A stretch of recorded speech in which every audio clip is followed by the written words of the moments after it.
Bienvenido de nuevo.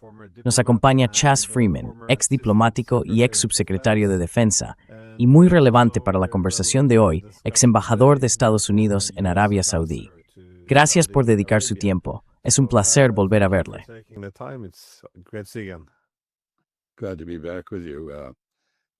Encantado de volver a estar con vosotros.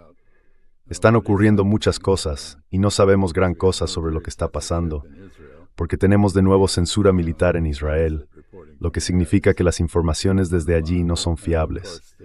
Y por supuesto, Internet está cortado en Irán, y no sabemos los daños que se han producido en las distintas bases estadounidenses que fueron atacadas, aunque se nos ha dicho que no hay víctimas. Si eso sigue siendo cierto o no, no lo sé.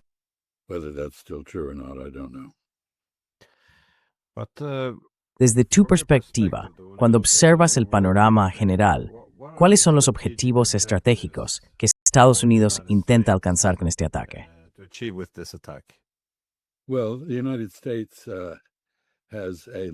Bueno, Estados Unidos tiene una larga lista de objetivos. ¿Cuál de ellos está en la parte superior? Depende de cómo se ordene la lista de un día para otro. Pero en general, diría que esa pregunta es irrelevante. La verdadera cuestión es, ¿cuáles son los objetivos estratégicos de Israel? Porque ellos han determinado esta guerra. Ahora sabemos, por una fuente israelí, que el momento de los combates fue de hecho acordado. La fecha del ataque se fijó para el 29 de diciembre en Mar-a-Lago, lo que respalda la conclusión de que las negociaciones llevadas a cabo por Witkoff y Kushner con los iraníes fueron otro engaño destinado a alargar las cosas. El objetivo de Israel es claro, y el presidente Trump lo ha asumido evidentemente: eliminar a Irán del tablero geopolítico de Asia Occidental, y hacerlo eliminando a la República Islámica, al régimen, por así decirlo, por assassinatorn hinterhen.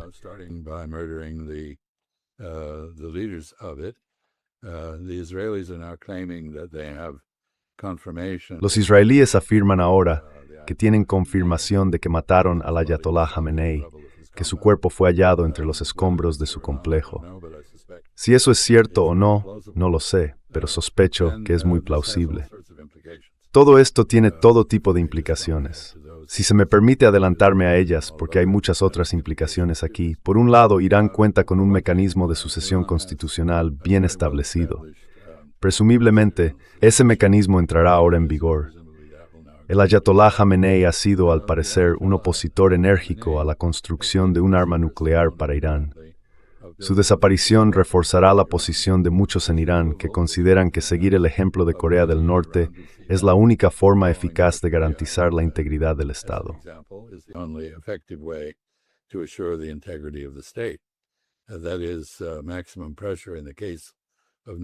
Es decir, la presión máxima en el caso de Corea del Norte tuvo como resultado principal el desarrollo de un misil balístico intercontinental con una ojiva nuclear, o, en realidad, múltiples ojivas nucleares, apuntado hacia el territorio continental de Estados Unidos. Así que ese es un conjunto de consecuencias que ahora podemos prever.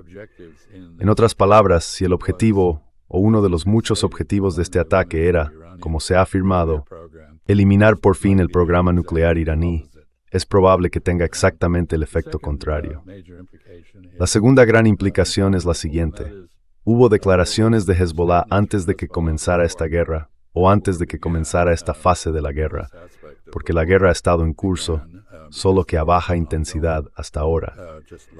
Dijeron que si el líder supremo de Irán fuera asesinado, ellos entrarían en la refriega.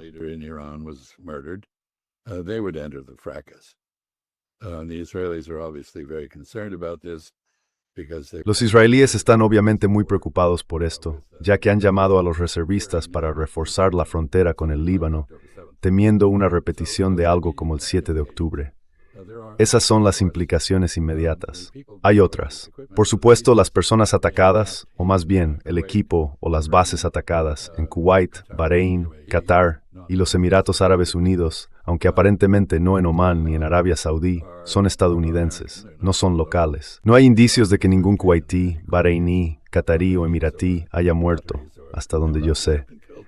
Sospecho que con el tiempo no estarán a salvo de estos ataques. Pero por el momento esos ataques no se centran en ellos, sino en las bases que Estados Unidos ha recibido permiso para establecer en su territorio. Y por tanto se enfrentan a un dilema.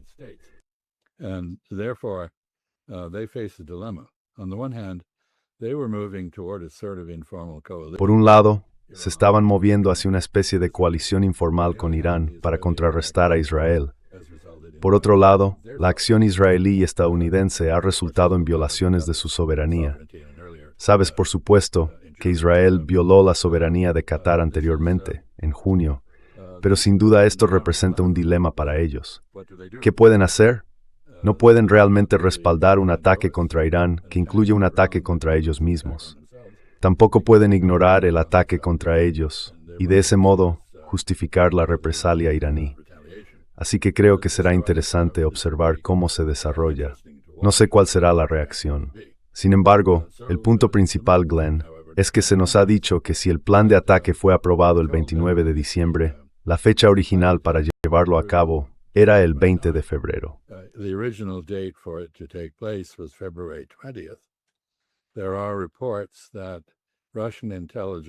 Hay informes de que la inteligencia rusa logró obtener todo el plan de batalla y entregárselo a los iraníes, y de que Estados Unidos se enteró de ello, o Israel se enteró y transmitió esa información a Estados Unidos, y que por tanto el ataque fue pospuesto.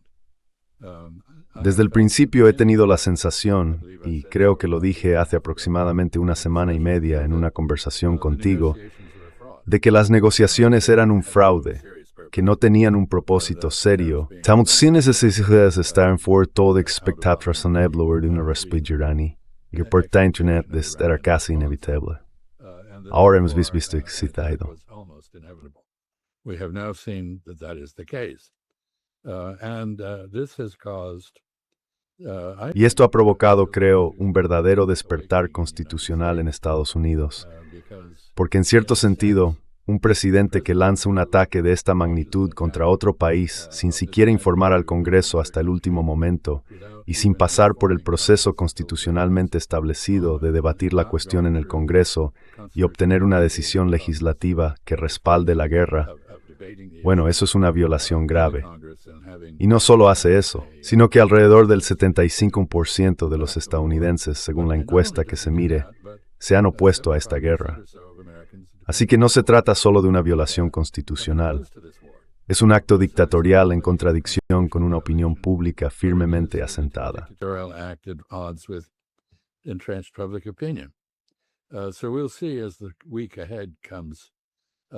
Así que veremos, a medida que avance la semana, si alguno de los invertebrados que habitan en el Congreso es capaz de desarrollar una columna vertebral y reafirmar algún aspecto de su autoridad constitucional. Tenemos reacciones mixtas, por supuesto. Los leales, los trumpistas leales, están completamente a favor de esto. Y aquellos que son escépticos respecto a Trump, incluso dentro del Partido Republicano, ahora adoptan una postura diferente. Curiosamente, quizá la condena más contundente del ataque vino de la antigua animadora de Donald Trump, Marjorie Taylor Greene. Pero ha habido otras voces en el lado republicano que parecen reconocer que si esto no se corrige, marcará el fin de la República estadounidense y de sus aspiraciones constitucionales.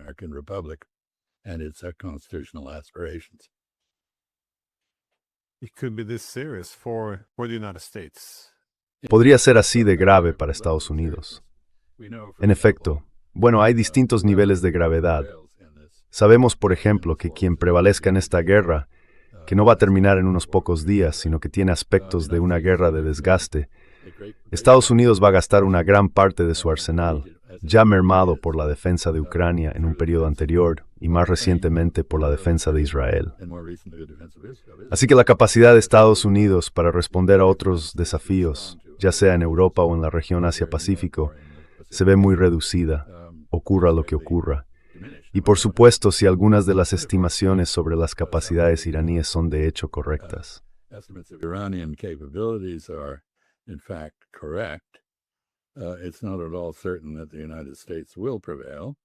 No está en absoluto claro que Estados Unidos vaya a imponerse, y una derrota de este calibre sería enormemente desacreditadora, no solo para Donald Trump, que tiene la responsabilidad exclusiva de este ataque, Al haber decidido que Netanyahu era una fuente de autoridad más válida que el Congreso de los Estados Unidos o la Constitución, ahora se ha quedado colgado de una rama.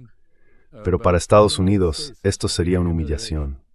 Devaluaría considerablemente la reputación del ejército estadounidense. Así que no veo nada especialmente bueno que pueda ir de esto para nadie. Y en eso incluyo a mi propio país, Estados Unidos. I include in that my own country, the United States. But you are, the former U.S. ambassador to Saudi Pero usted Arabia. fue embajador de Estados Unidos en Arabia Saudí. Así que cuando Estados Unidos atacó a Irán hoy y siguió la represalia iraní, pareció centrarse mucho en los estados del Golfo. O quizá sea simplemente de ahí de donde estamos recibiendo información, porque podemos ver los ataques procedentes de Irán, de Dubái y de toda la región. ¿Qué cree que serán las consecuencias de esto?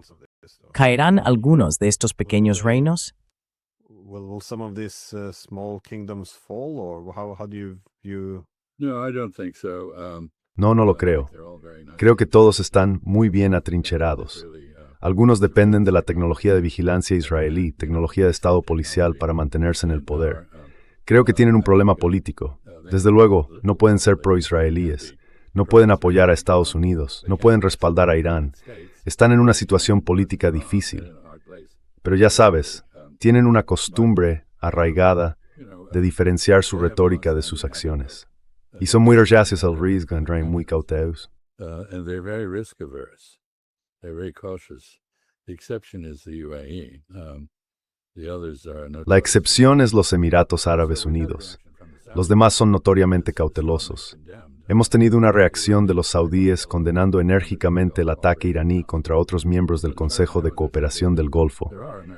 Pero hasta donde sé, ha habido ataques aéreos estadounidenses trasladados a la base aérea Príncipe Sultán al sur de Riad, en Al-Kharaj. No veo ninguna reacción de los iraníes ante eso. Luego sí que hay algún tipo de comunicación efectiva entre Riad y Teherán. Riyadh and Tehran.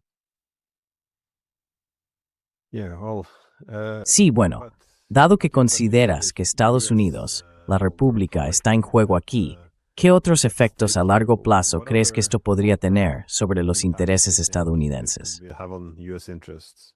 Well, a lot of it depends on how it comes out. Bueno, mucho depende de cómo resulte. En cierto sentido, como comentamos hace aproximadamente una semana y media, aquí intervienen elementos de la competencia sino-estadounidense y también de la competencia estadounidense con Rusia.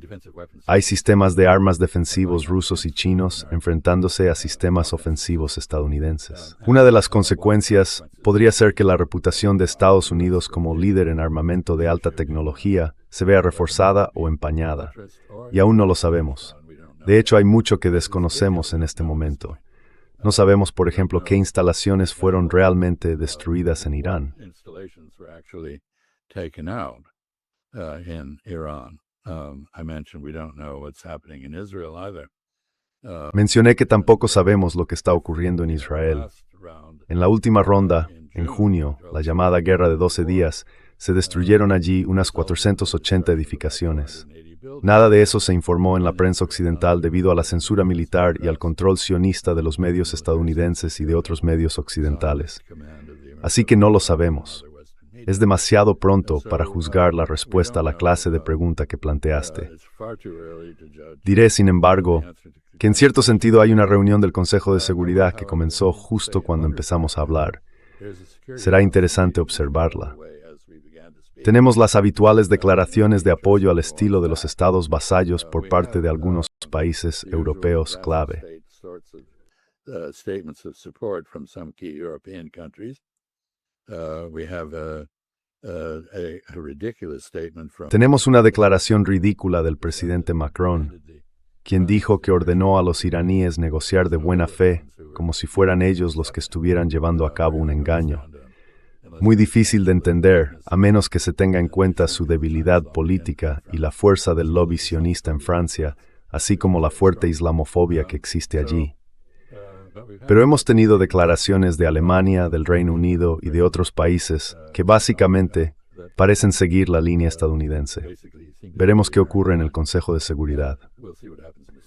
Creo que cualquiera que aún dudara de que la antigua regulación de los asuntos internacionales por el derecho internacional siguiera viva, debería entender ahora que no lo está. Y eso supone una pérdida de reputación para Estados Unidos, en mi opinión.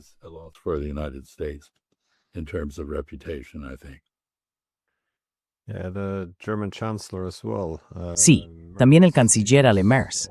Él también publicó en X sus comentarios diciendo que ahora los iraníes pueden elegir a su propio liderazgo. Así que parece que se inclinan por la idea de que esto tiene que ver con la democracia. Sí, un cambio de régimen. De algún modo, esto tiene que ver con la democracia. Me parece, bueno, es extraño. Es muy extraño.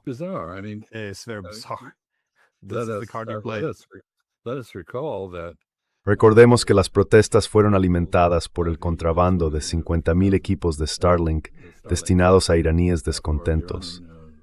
Las propias protestas se desencadenaron, o al menos, según afirma Scott Bessent, el secretario del Tesoro estadounidense, porque él y el Tesoro destruyeron la moneda iraní y, por tanto, pudieron iniciar las protestas. Una vez que comenzaron, las personas con conexiones de Starlink empezaron a agitar para convertirlas de manifestaciones pacíficas en disturbios violentos. Hemos tenido una enorme campaña de propaganda que exagera enormemente el número de muertes en Irán, ya sea entre los manifestantes o quizá entre agentes de intereses extranjeros que estaban explotando las protestas. Sabemos que esas afirmaciones están exageradas, aunque no disponemos de una cifra exacta y fiable procedente de Irán.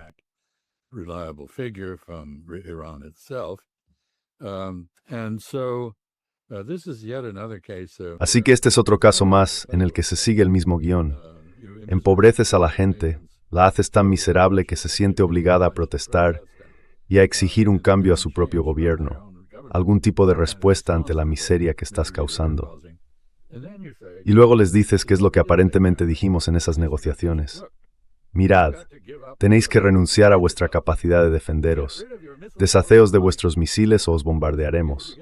Y por supuesto, si os deshacéis de los misiles, probablemente también os bombardeemos. ¿Qué clase de planteamiento es ese? Hay tantos elementos extraños en todo esto. Y creo que la suposición de fondo, que los iraníes reaccionarán ante la miseria, culpando no a la fuente de esa miseria, es decir, a Estados Unidos, sus sanciones y Occidente, sino a su propio gobierno, es como mínimo muy dudosa.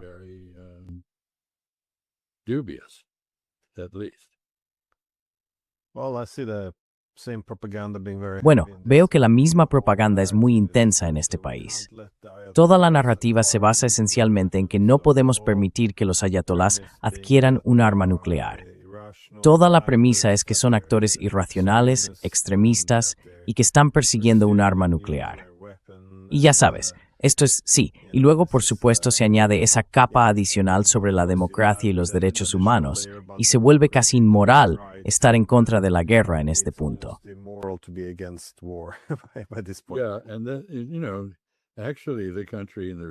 Sí, y luego ya sabes, en realidad el país de la región que sí hizo trampas y desarrolló clandestinamente un arma nuclear, incluido mediante el robo de uranio a Estados Unidos, es Israel.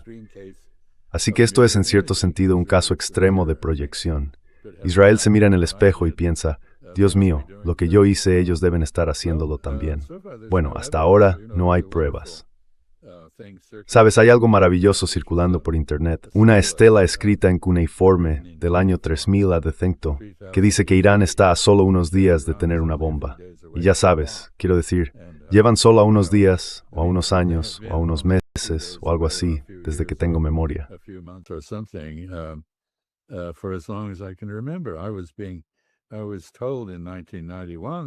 En 1991 me dijeron que fuera a ver al entonces príncipe heredero Abdalá, cuando yo era embajador en Arabia Saudí, y le advirtiera de que Irán estaba a 2 años de tener una bomba.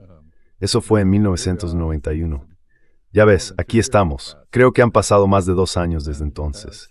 Y así seguimos recibiendo advertencias continuas sobre algo que las agencias de inteligencia que realmente se ocupan de estos asuntos dicen que no es cierto. Pero es políticamente cierto. No es cierto en los hechos. en un mundo donde nada es verdad y todo es plausible, esto se convierte en la sabiduría aceptada. ¿Por qué? Porque el primer ministro Netanyahu, que sabe más gracias a sus propios servicios de inteligencia, encuentra en ello una forma extremadamente conveniente de conseguir que países como Noruega o Estados Unidos o quien sea se alineen con él en su hostilidad hacia Irán. Behind him in his hostility to Iran. Obviously, if you listen. Y ya sabes, obviamente, si escuchas a los portavoces israelíes, acabo de oír hablar a Naftali Bennett, el ex primer ministro, su forma de expresarse es idéntica a la de Donald Trump. Bueno, cabría esperar que haya habido cierta coordinación, quizá incluso una especie de conspiración, y uno tendría razón. Pero los medios de comunicación convencionales, no sé en Noruega, pero desde luego en Estados Unidos, no publican nada crítico con Israel o con la política israelí. Hoy siguen la inoficial. Por lo tal, ni opasan al word disque force reeling. The flood of falsehoods. Well, if we look beyond Bueno, si miramos más allá de la ciencia, la estrategia o la falta de ella, y observamos lo que realmente está ocurriendo en cuanto a quién ataca a quién, ¿cómo evalúas el impacto en la economía, especialmente para los estados del Golfo? Porque como has visto, Irán ha cerrado el estrecho de Hormuz.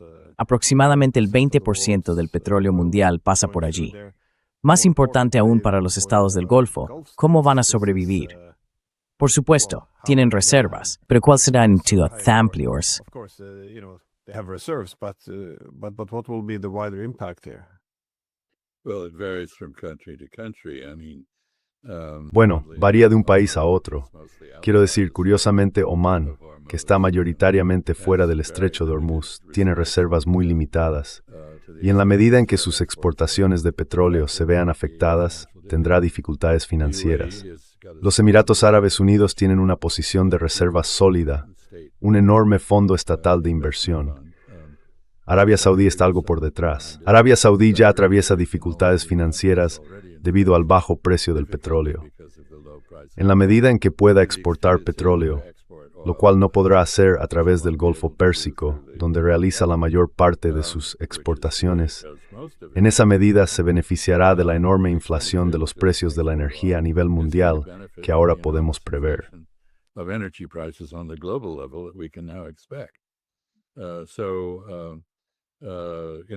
Así que ya sabes, un país como Kuwait depende mucho menos de las exportaciones de petróleo que de los ingresos procedentes de bonos, acciones y otras inversiones. Los ingresos kuwaitíes por inversiones superan con creces los del petróleo.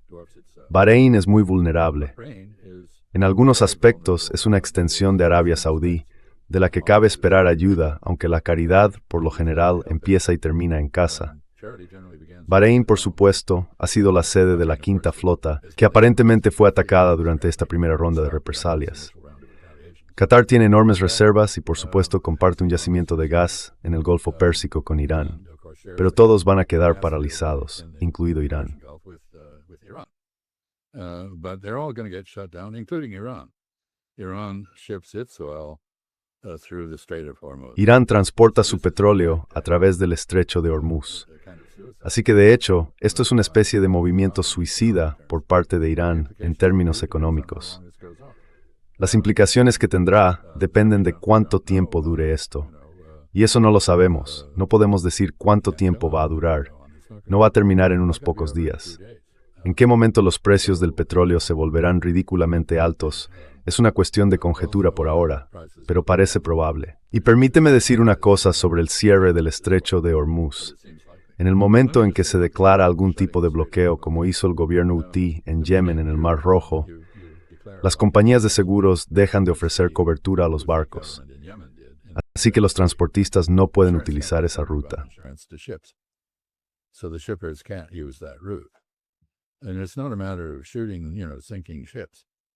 Y no se trata de disparar o hundir barcos. Basta con conseguir que Lloyd's of London no quiera asegurar los barcos. Y eso es exactamente lo que ocurrirá. Así que no habrá nadie, salvo un buque militar, que se atreva a desafiar el bloqueo. Y de nuevo, diría que los hutíes, que eran bastante primitivos en su armamento y capacidades, lograron derrotar a Estados Unidos, que gastó más de $1.000 millones y una enorme cantidad de armamento intentando romper el bloqueo, sin éxito. Los iraníes son muchísimo más capaces que los hutíes, así que no que nadie va a intentar romper este bloqueo en un futuro próximo. So I don't think anybody's going to be running this blockade anytime soon. But we see Pero, now como vemos Iran ahora, struck Irán ha atacado desde el aeropuerto de Dubái hasta los puertos de los Emiratos Árabes Unidos.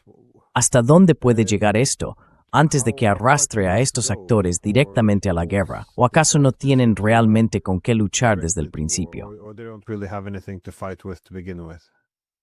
Well, I don't think they want to get involved in this war. No creo que quieran involucrarse en esta guerra. Y ya sabes, tienes razón. El aeropuerto internacional de Dubái, que es el más grande del mundo, está ahora cerrado, al igual que el aeropuerto de Maktoum, el otro. Así que creo que hay una enorme interrupción del tránsito. Viajes aéreos, transporte marítimo, suministro de energía, todo lo que está por venir. Y será muy doloroso no solo para los países de la región, sino para el mundo entero. Not just the countries in the region, but for the world. Yeah, we already, shut down our access to. Ya hemos cerrado nuestro acceso a los viajes aéreos a través de Rusia.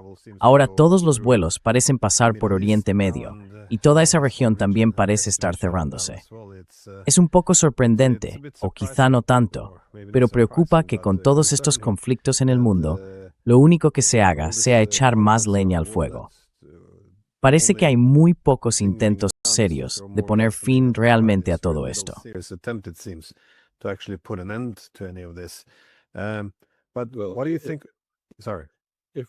Si por un intento serio te refieres a la diplomacia, es evidente que la diplomacia se utiliza ahora simplemente como un medio de engaño al servicio de fines militares.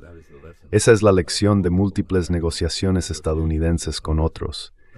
Y observo que esto está teniendo su efecto. Estamos hablando de Irán, Estados Unidos e Israel, pero bien podríamos estar hablando de Rusia, Ucrania y los europeos. Creo que el interés de Moscú en continuar las negociaciones sobre la cuestión de Ucrania con Estados Unidos está claramente en declive. No hay entusiasmo. ¿Por qué lo habría? Los negociadores que hemos designado no tienen credibilidad.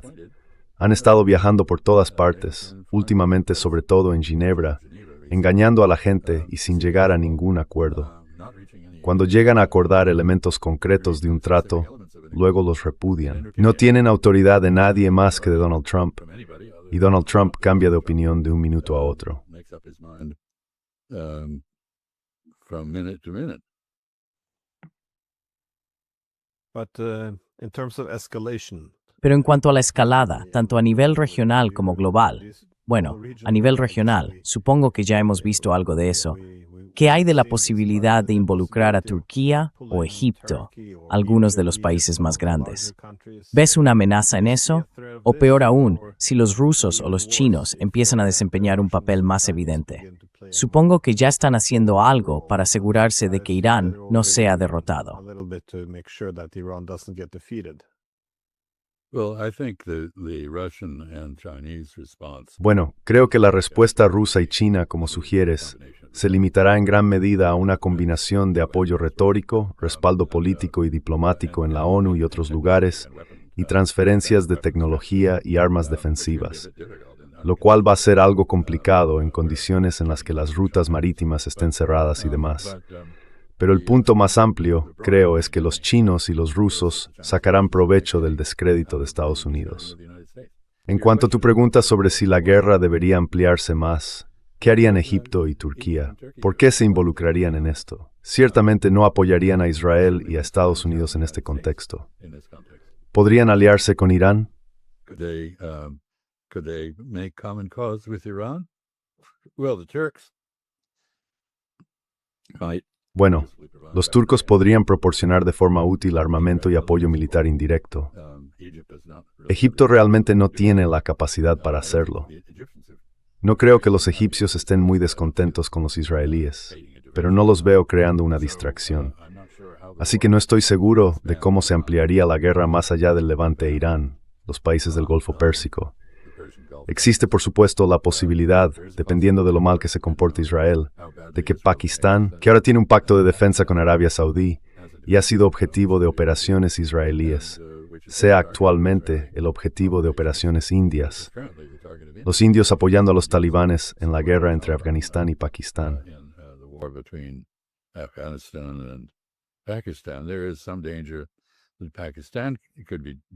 Existe cierto peligro de que Pakistán pueda verse implicado.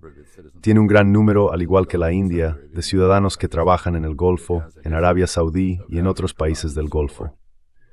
Además, tiene un historial de haber prestado apoyo en el pasado. Por ejemplo, durante la Guerra de las Ciudades, la guerra entre Irán e Irak, Pakistán ayudó a guarnecer Arabia Saudí. Durante la Operación Tormenta del Desierto, Pakistán guarneció el sur de Arabia Saudí y la protegió frente a Yemen, que formaba parte de la tríada que andaba a reconfigurar las fronteras de Oriente Medio.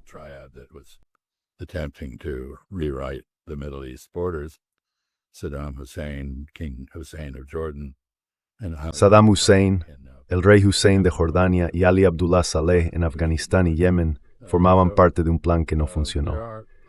Así que hay posibilidades, pero no creo que las grandes potencias, China y Rusia, quieran involucrarse. No veo a los egipcios tomando medidas y creo que Turquía limitaría su apoyo a la tecnología y el armamento en lugar de implicarse directamente. Pero quién sabe. Quiero decir, una de las cosas sobre la guerra es que las guerras son muy fáciles de iniciar unilateralmente, pero son muy, muy difíciles de terminar. Y no se pueden controlar. Son una apuesta. Así que tienes razón en estar preocupado, pero no veo el mecanismo para una expansión en este momento.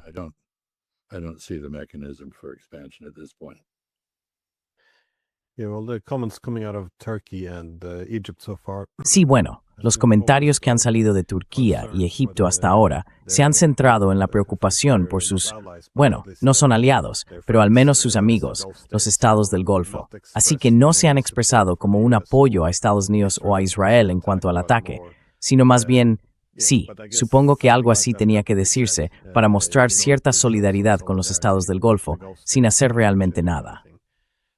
Esta es la última pregunta. ¿El tren ya ha salido de la estación o hay alguna manera de poner fin a esto? ¿Podría Trump darse cuenta de que cometió un error horrible y afirmar que, bueno, llamé a Irán, prometieron que se comportarán mejor ahora, que van a tomarse en serio las negociaciones? Algunas de estas tonterías siempre acaban disipándose. Y si esta guerra continúa ahora, sé que hay muchas variables desconocidas. ¿Hacia dónde crees que se dirigirá, si tuvieras que adivinar?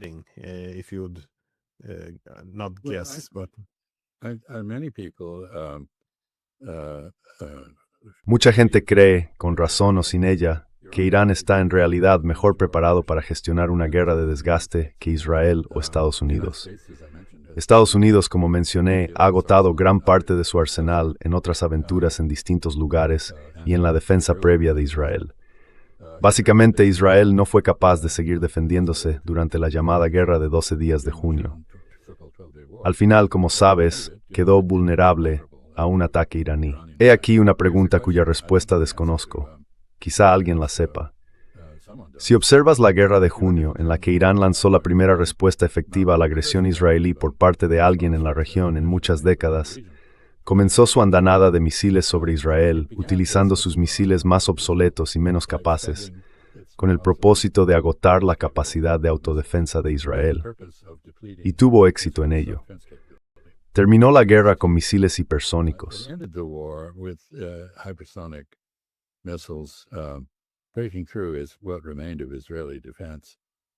Lo que quedaba de la defensa israelí y de la ayuda estadounidense y británica fue lo que logró abrirse paso. Y por cierto, preguntabas por la expansión de la guerra. Keir Starmer, ya sabes, empezó diciendo que el Reino Unido no iba a formar parte de ella. Pero ahora está hablando de tener a la RAF, la Real Fuerza Aérea Británica, en activo, apoyando al aliado estadounidense y todo lo demás. Así que hay una expansión ocurriendo ante nuestros propios ojos. No creo que, a estas alturas, nadie pueda decirte con certeza cuándo se detendrá esto o cómo se detendrá. Finalmente se detendrá, pero cuánto durará ese finalmente y cuáles serán las condiciones cuando eso ocurra es otra cuestión. Muy bien, podría haber un Irán que haya sido sacudido, pero no agitado hasta la rebelión, como el señor Trump y el señor Netanyahu, creo yo, creen erróneamente que podría estarlo. I think falsely believe it might be. Well, that's what you said. Bueno, esta guerra de desgaste. already had this in June. Ya tuvimos eso en junio, y los israelíes y los estadounidenses estaban agotados después de 12 días. After 12 Me pregunto days, qué sería diferente ahora, supongo. wondering what would be different now, I guess. But Exactly. And we don't know. Exactamente, no lo sabemos. La afirmación es que los iraníes habían incrementado la producción de misiles y, por supuesto, su programa nuclear, que anteriormente se había declarado oficialmente destruido, de algún modo se había reactivado y se estaba convirtiendo en un peligro inminente. Creo que la analogía correcta aquí es Corea del Norte. Si presionas lo suficiente a un pueblo orgulloso, responderá desarrollando alguna capacidad que no te guste. Y vimos esto, en cierto sentido, el 11 de septiembre, cuando aprendimos que si bombardeas a la gente, ellos te bombardearán de vuelta. Y si no tienen bombarderos para hacerlo, reutilizarán aviones de pasajeros como misiles de crucero para lograrlo.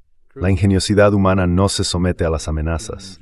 De hecho, tiende a verse estimulada por ellas. Así que, ¿cómo terminará esto? No lo sé. Y creo que tenemos que dejarlo ahí. Sí. And I think we have to leave it there. yeah, well, I think at least can see if Bueno, there's creo que al menos parece bastante claro que la suposición de Trump de que esto podría ser una victoria rápida era errónea. Al contrario, creo que esto tendrá implicaciones durante décadas. Así que bueno, muchas gracias por tomarte el tiempo. Sé que se supone que estás de vacaciones ahora, así que te agradezco que hayas hecho esto. Holiday now, so I appreciate you taking the time. Well, Digo, siempre fue una fiesta, Glenn Deason. Gracias. thank you. Thank you.